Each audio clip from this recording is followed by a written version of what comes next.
Donc, je suis spécialiste du romantisme allemand depuis assez longtemps. Et l'une des premières choses qu'on apprend quand on travaille sur le romantisme allemand, c'est que Shakespeare est essentiel pour comprendre le romantisme allemand. Alors, je lisais ce livre il y a fort longtemps, qui est une traduction de Shakespeare par August Wilhelm Schlegel et Claude Lustig dans la postface. Alors, vous voyez mon petit marqueur.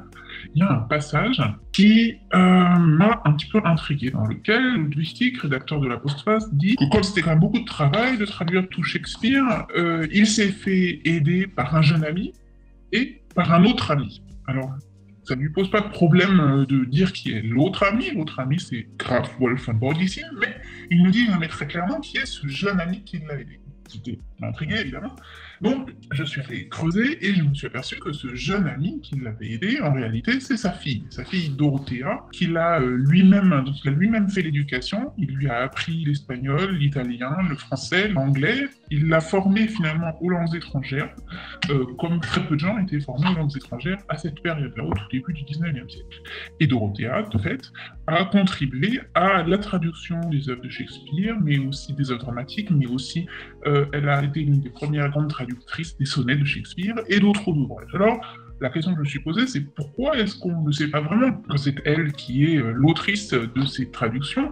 Pourquoi est-ce que ça a été passé sous silence? Et en réalité, ce qu'on voit, c'est que Dorothée Tic, comme de nombreuses femmes de cette période-là, a elle-même contribué à ce qu'on ne voit pas qu'elle avait participé à ses travaux littéraires et intellectuels. Dans ses lettres, parfois, elle évoque son activité de traductrice, et c'est une chance qu'on ait pu retrouver encore quelques-unes de ses lettres manuscrites, parce que dans les versions éditées de ses lettres, les passages qui concernent son activité de traductrice sont très souvent supprimés. Donc en fait, il y a eu tout un ensemble d'éléments qui ont fait que on a très largement passé sous silence l'activité littéraire et intellectuelle de personnes comme Dorothée Attic, à la fois elle-même l'a fait et finalement tout le système éditorial qui a été mis en place ensuite pour par exemple publier ses lettres a aussi contribué à cette invisibilisation. Alors comment est-ce qu'on pourrait faire, c'était la question suivante, pour désinvisibiliser ce travail-là qui a été fait par exemple par des traductrices au cours du 19e siècle.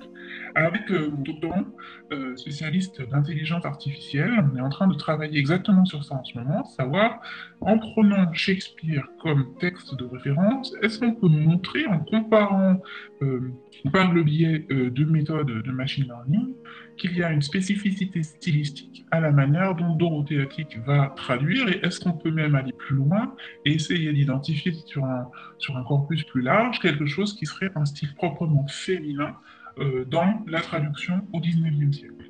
Et les premiers éléments d'analyse qu'on a nous montrent que on peut effectivement repérer de tels éléments, en particulier pour Dorothée Attic, par opposition à Graf Wolf Baudissin. Et la question qui se pose maintenant, c'est à quel point on peut aller encore plus loin pour généraliser cette qualité stylistique propre aux traductrices du XIXe siècle.